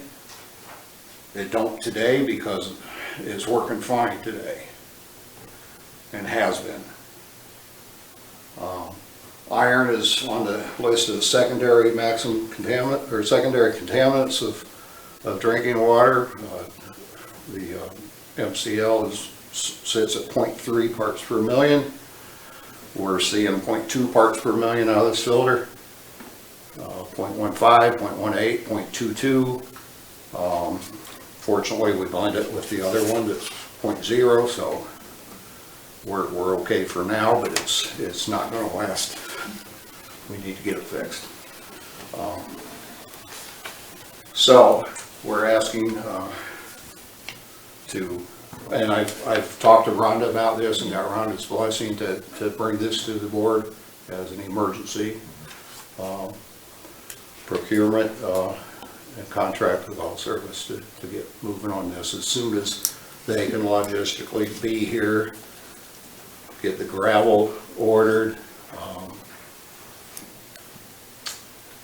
That's a few weeks out at least, just because it's not going to happen in December. We already have been told that, but we just want to get moving on it and get things in line and give the contractor the go ahead so we can get this done when everything falls together. Now, there's two filters, correct? Yes, sir. Same, identical. Identical. Yep. Now, if your potential shutdown, 2-3 weeks, depending, I mean. They asked to work 14-hour days. They're Okay. serious about getting in here and getting it fixed for us. And they did think a maximum of 2 weeks. Oh, okay. That'd be coming in, sucking all the sand and gravel out. We've got a welder, priced at a certified welder on standby. And that would be some of the T&M that is unknown. That was hence the reason for the other $32,000. This company carries those baffle plates that were originally designed for this filter. They'll have a slew of them on their truck with them, because if they don't have enough, Yeah. it takes 4 or 5 weeks to get more of them. I lost my train of thought. Is there more questions? But anyhow, how vulnerable does that leave you? I mean, Well, you understand? fortunately, iron is not a health hazard. It's a nuisance. It's Yeah. an aesthetic hazard. Okay, fortunately. But unfortunately, it leaves with one filter derates our plants 2.5 million gallon a day. Right. And I'll tell you right now, these filters don't like to run at maximum capacity. Right. And you're looking at a 45-year-old, same identical thing. It's So called a you're- 5 million gallon a day plant, but that's holding the gas pedal to the Right. floor 24 hours, and you just don't do that to an old car. 2 million gallon a day will probably be a safe production if need be. Here lately, we've only been doing 1.1, 1.2 million gallons of water a day, so. Now that the weather's got cool. I just wondered, I was thinking in my head, are you gonna be putting more stress on that one filter We'll that's throttle it 45 out. years old? We'll throttle it back. Oh, okay. We'll have to throttle. Because I mean, throttle high I'm service. thinking, what happens? It's rated for 1,750 gallons a minute. We'll probably put about 11 or 1,200 gallons a minute through it. Oh, okay, Otherwise, we'll get too much iron bleeding through that one, okay. just by. So, I hope I explained it as good as I could. I Yeah. kind of off the cuff here a little bit. No, it's, But, got it, We need to get it fixed. yeah. did you guys understand Immediately. it? Right. Since you asked me a direct question, yes, I do understand, and yes, I would strongly encourage the motion. But that's up to you. Thank you. Well, I knew I had my back to you, so I couldn't see if I was in your way. And I've heard about this 3 days Very ago. well. Yeah, you did a nice job. Thank you. Okay. So they're not gonna do anything to sell one though? They're not gonna inspect, take the gravel out of that? Oh, everything, this whole filter will be. It'll be empty. all gone. All three of them. The sand from this one has migrated underneath this and started to kind of block the underdrain. Just thinking something. And we backwash these individually. We're still backwashing, which forces the water backwards through that cell. Yep. How much we're disturbing that, I don't know. Oh, But yes, the whole thing from end to end will be backed out. Somebody asked me, well, can we suck it out with our back truck? Well, our guys aren't trained to work in that confined space, number one. Number two, their stuff is disinfected. This is public drinking water, this is not earth. Three, they put the sand back in with their pumper truck in a slurry form, so you don't have all the silica dust. So the bigger gravel will be hand laid, roughly. The 2 feet of sand will go in as a wet sand, so there's not any dust for the workers, so. yeah, I'm sure they know what they're doing. So we basically have a new filler when all this is done? Should be like new. Oh, you can have a valve or something out here though, that we replaced these valves 10, 11 years ago. In my time here, we replaced the 6 of these control valves on the backwash side of things, but. Because this is something we don't want to do 10 years. We down. will do some metal thickness testing to see how much of the original metal is still left. There is another quote, there's coating now to coat everything that extends the life of metal, that cures fast. The estimate to coat that, if we decide that there's too much metal loss, is $80,000. I have hope some not. experience in that. That would be okay. Did we only lose a 1/16 of an inch of metal? Is there still plenty more to lose to give us another 40 years? Is it worth $80,000? Or does it really need to spend that $80,000? You won't really know until you get into it. Right. Well, it's got to be done. It's gotta be done. And just be aware that the other one may need it a year from now. Don't know. But thank you. Thanks, Norm. Now, yeah.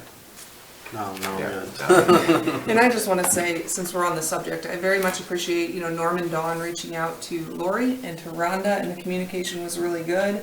Rhonda came down here with them and examined the issue, determined it was in fact an emergency, which is why later on they're going to be asked to skip the bid process. So everyone worked together, which is exactly the way that it should be. That's the way it's supposed to work. And I just want to mention that, so I appreciate them reaching out and everybody working towards the same goal.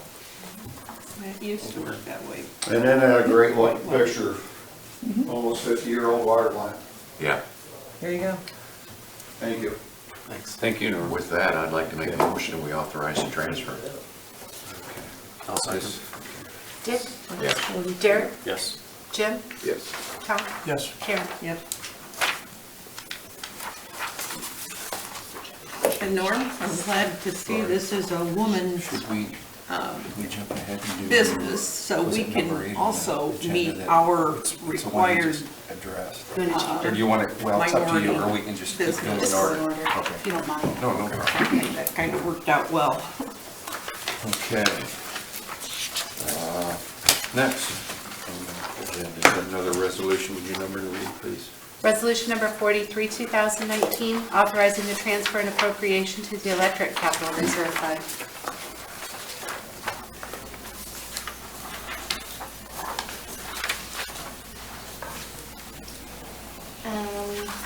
We are asking for the BPA to consider a transfer from the electric fund to the Electric Capital Reserve Fund, which was displayed in the projected 2020 budget of $1 million in order to cash fund the capital projects that we have anticipated in 2020. Currently, the electric fund balance as of 10/31 is $10,951,643. So transferring $1 million to the Capital Reserve Fund will leave roughly $9.9 million, which exceeds the minimum fund balance of $8 million.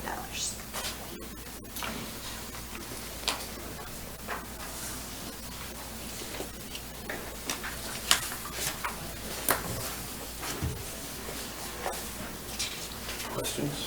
No, I think everything was explained during the presentations. What we need to do is we just need to do it. Yeah. I'll make a motion that we approve the transfer and appropriation of the Electric Capital Reserve Fund. I'll second. Karen? Yes. Tom? Yes. Jim? Yes. Dick? Yes. Terry? Yes.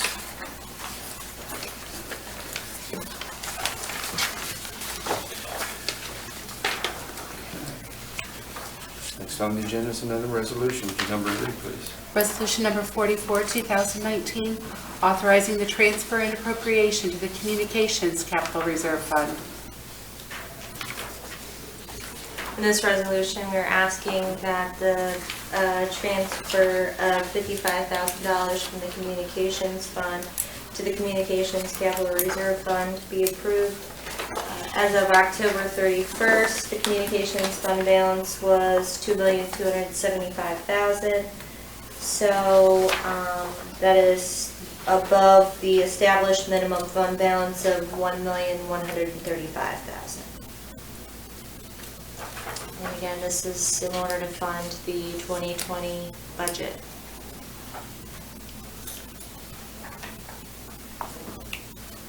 Okay, on this one, I'd like to authorize make a motion to approve the authorizing of the transfer and appropriations to the Communication Department. Second. Karen? Yes. Dick? Yes. Jim? Yes. Tom? Yes. Garrett? Yes.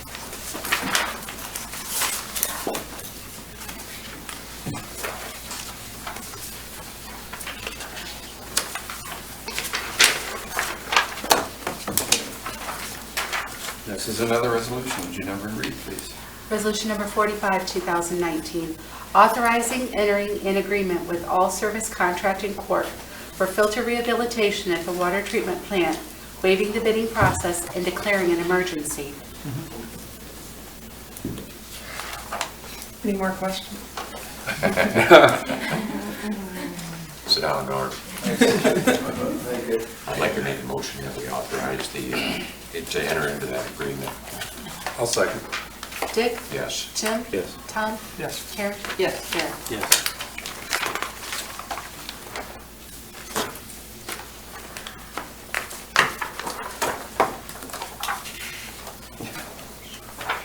I was looking at the wrong resolution earlier when I asked about that, declaring that it was an emergency. I'm sorry. I think I was looking at the Water Reserve Fund resolution. Oh, you knocked me off, huh? Ouch. Is that number 40? 45. Sorry. That is a 45. That is a 45. Can't read my writing. Looks like an 8. Oh. It really does. That's why I questioned it. You sure? Yeah. Trust me. But you can fix it if you want. Okay.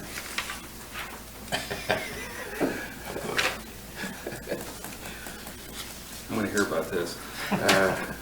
Okay, fix it. Next on the agenda is another resolution. Would you like to read, please?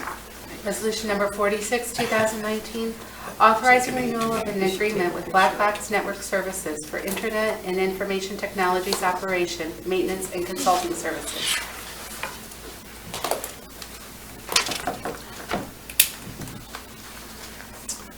Each year, we sign the agreement for the convergence care contract with Black Box Network Services. This is a company, as most of you probably know, that they monitor and maintain the core network routing and switching equipment in our head end, and they're a crucial piece to our operation. They're a preferred Cisco provider, which means that we can get government preferred pricing from them for infrastructure equipment, but more importantly, they also maintain the Cisco phone system that we have throughout the city, throughout the utility and most of the city. If we have any changes, upgrades, or anything goes wrong with those call manager servers, they are the people that work on that and take care of it for us, replace it, etc. This year, the rate is going to be $59,000 for the year, which is the same rate we had in 2019. We're thankful for that. And over the last year or two, with the next item to discuss, we've greatly cut that cost from what it used to be.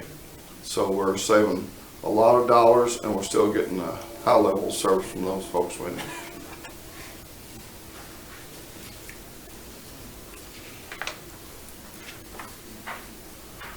Any questions? Unbelievable, no rate increase. That's good. And they've been good to us, though. Yes, they Very are. reliable people, Yes, they are. business. Mhm. I will make a motion that we authorize the renewal of the agreement with Black Box Network. Second. Karen? Yes. Dick? Yes. Jim? Yes. Tom? Yes. Derek? Yes.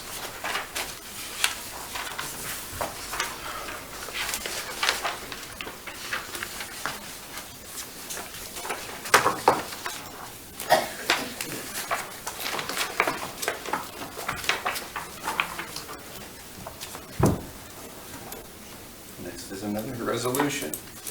One more time, please. Resolution number 47, 2019, authorizing renewal of an agreement with Coldwater Board of Public Utilities for communications support desk and after-hour call services.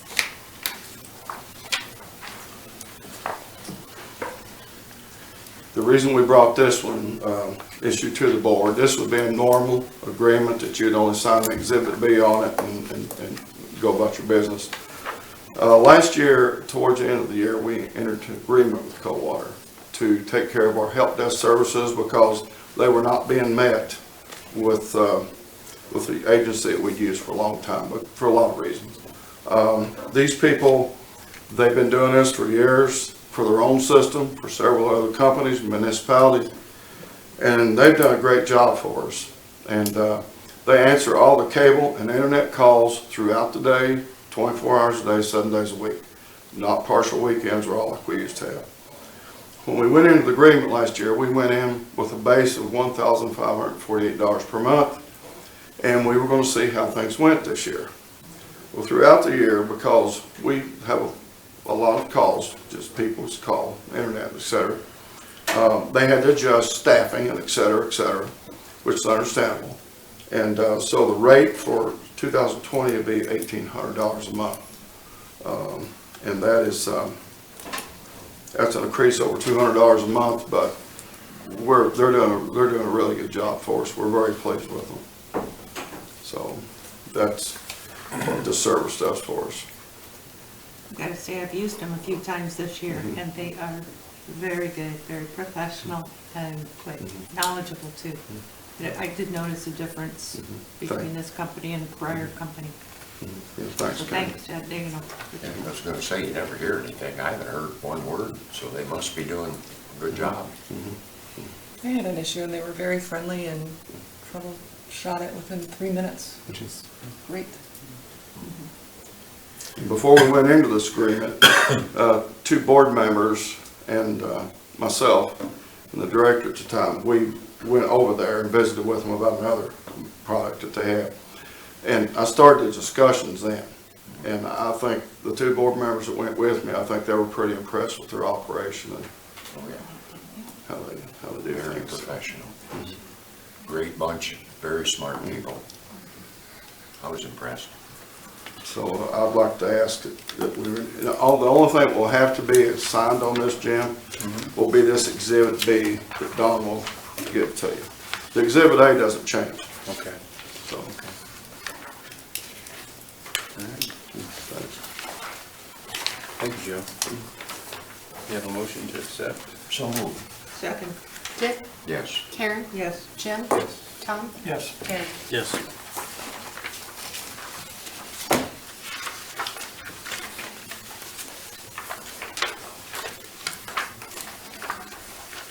That's it.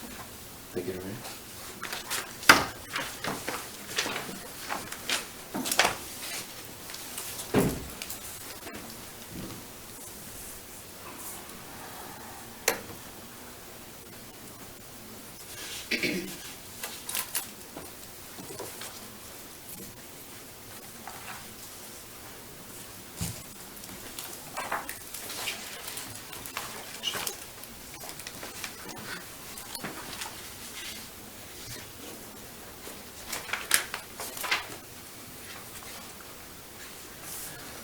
Next on the agenda is a request to schedule a 2019 year-end Board of Public Affairs meeting. Board members had a chance to check their calendars and see when they might be available to meet for the last time this year. Any- I know I'm you're tired, tired, buddy. I'm free as a bird. Whenever you, You pick it's it, fine with me. we'll be here. I don't have a calendar.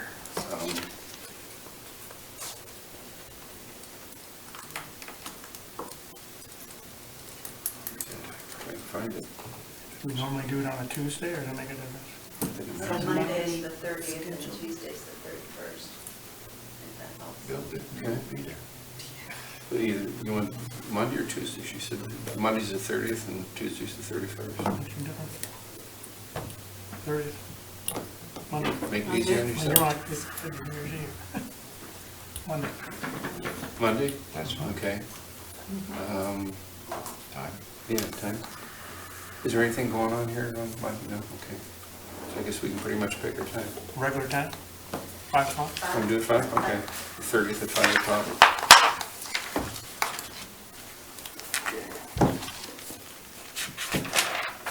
Could you name if you please? Can I have a motion on that, sir? Oh, I'm sorry. Yes. Can I have a motion to set the, So, sorry. I'll second. Dick, yes. Jim, Yes. Um, Tom, Yes. Karen, Yes. Derek. Okay. Next is a discussion regarding board committees. It's been brought up that the board committees that we used to have were a valuable asset. And I guess it was a concern of mine at one time that it was taking a considerable amount of time away from the department heads. It might have been causing problems, but after some discussion, it doesn't seem to be the case. And I mean, I think we met, what was it, once a month before? And we wouldn't even, I mean, if the need wasn't there, we wouldn't even have to meet every month if we didn't deem it necessary. So just kind of brought up what you guys thought about the idea. Kind of thought once a month might have been a little too It could- frequent. yeah, It was yeah. my take on it. But, you know, Yeah, we just, do it as needed. Every other Quarterly? month or every quarter? Yeah. Quarter would be great, I think. But I'd like to see them come back. Yeah, I would too. I would too. I did, yeah, I agree. I think that would be enough time, quarterly. And Okay. if that was too frequent or not frequent enough, yeah, we could, if there was a Okay. need to Can get. adjust. I would imagine then that the lucky individual that gets to be board chair next year would be to set up the committees, and then we could proceed with those after the first of the year. That work for everybody? Okay. Do I need a motion on this? No, sir. Okay. All right. That's what we'll do.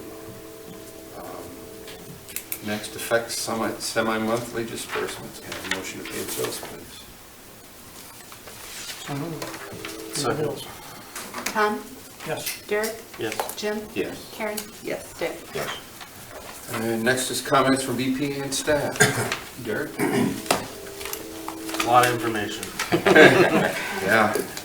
I'm glad things are moving, getting done what we need to, so. That's all I really got. Richard? I'd like to give you credit for all the work you did on the budget, with all the department heads, Dawn, Jackie. I know the original draft, we talked about tweaking that a little bit. You did a fantastic job. I appreciate all your Well, I had time a lot of that help. you all put in on that, and the department heads did fantastic. So, thank you very much. That's all I have. Karen?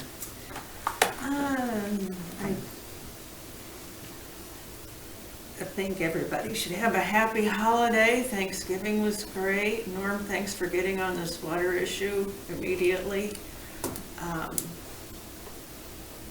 And the electric department all the crews did a good job working, set up the lights uptown. It's very much appreciated, as well as the decorations in here. I know the girls don't seem to get a lot of thanks for that, but it's appreciated. So a good meeting tonight, and it's a good meeting last night as well at the city council. So that's all I have.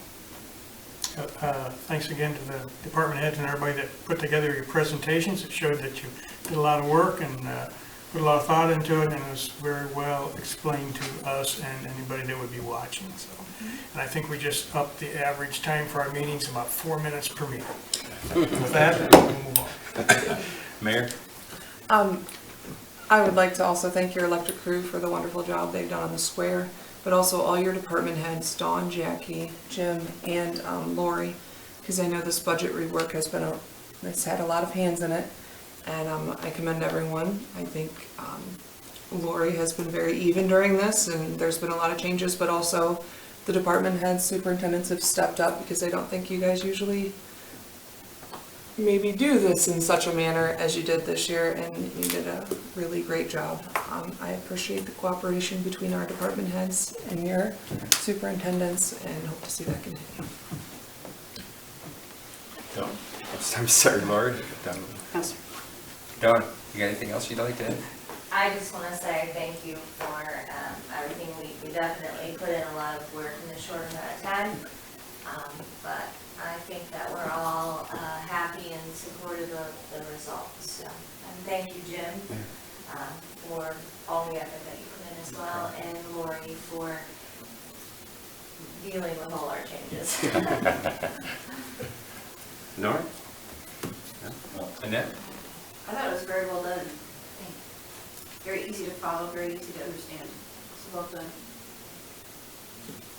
Joe? No. Judy? I agree with you. If Norm can explain it on my level so I can understand it, he did a great job. Jackie? Jim? Thank you for giving me the opportunity to help streamline for what I consider very important, which is our infrastructure. Thank you for that opportunity. Thank you for your work. Max? Nothing?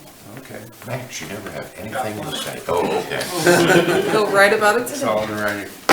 I want to thank everybody. I mean, everybody have happy holidays.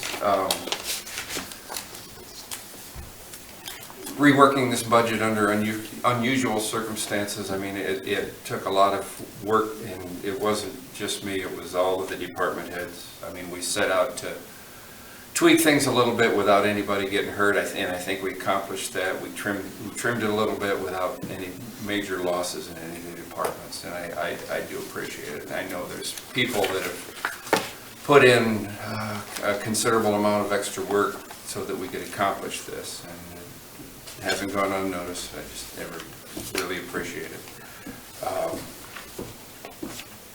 I guess that's all I got. So I will entertain a motion to adjourn. So moved. Second. Dick? Yes. Karen? Yes. Jim? Yes. Tom? Yes. Larry? Yes.